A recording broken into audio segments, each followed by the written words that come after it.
We have just learned moments ago that Bank of America, one of the largest small lenders to businesses, has opened their Paycheck Protection portal, making it the first major bank to start accepting applications for small business loans.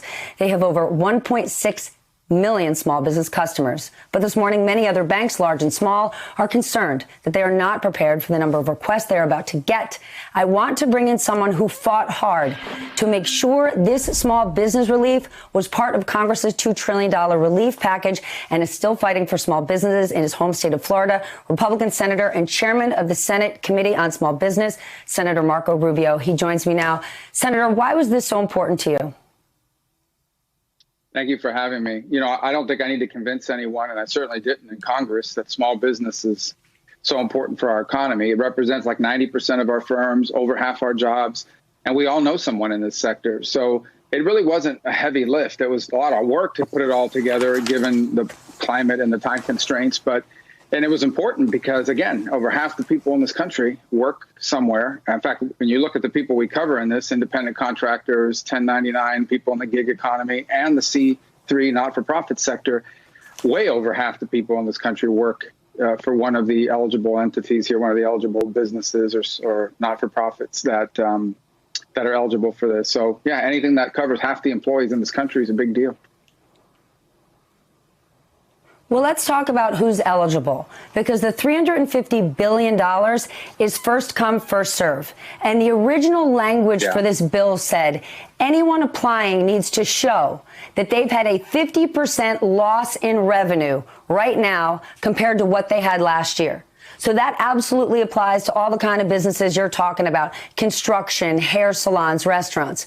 But that language was changed to now essentially say anybody who has the expectation that this is going to hurt their business. That change has now opened the door for insurance companies, hedge funds, law firms, all other sorts of businesses to come in for a land grab.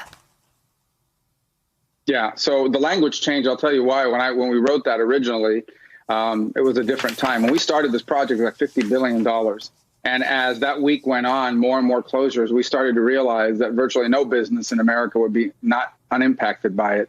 And the result is that language came out also because we wanted to make it easy. If we went and asked the business, go up and pull your 1 year revenues, show us you're adding days and hours and you're making it more complicated. It's one of the reasons why the banks were complaining. The original forms from the SBA asked for all that stuff and made it more complicated. I agree with your view that there is the opportunity here for some people to try to come in who aren't the dry cleaner down the street or the bakery around the corner or the small restaurant, which is who we're really trying to help. And that language, those regulations are still due out. They're not out yet about what happens to us, because this is complicated. You know, the more you open this up, the more you realize the complexity of ownership out there. What happens to a truly small business who happens to have one of 5 owners that is a 20% shareholder in the company or whatever, that is an investment fund that maybe capitalized them a year ago? Because that's something we've also been encouraging, is for investment to flow towards small business. So that's what they're working to. I can tell you what the design of this was not to help fund managers, was not to help. This is not a Wall Street package. By the same token, however, there are some entities that may have some minority stake held by some investment fund. And there might be some exceptions depending on the size of that. But that hasn't been determined yet. But ultimately, I agree with your point, and that is, I don't want to read headlines that the well-financed, well-capitalized companies, because of their ownership structure, were able to suck up all the money, and we ran out of money, and now we can't help the small business down the street. Hey there, I'm Chris Hayes from MSNBC. Thanks for watching MSNBC on YouTube. If you want to keep up to date with the videos we're putting out, you can click subscribe just below me, or click over on this list to see lots of other great videos.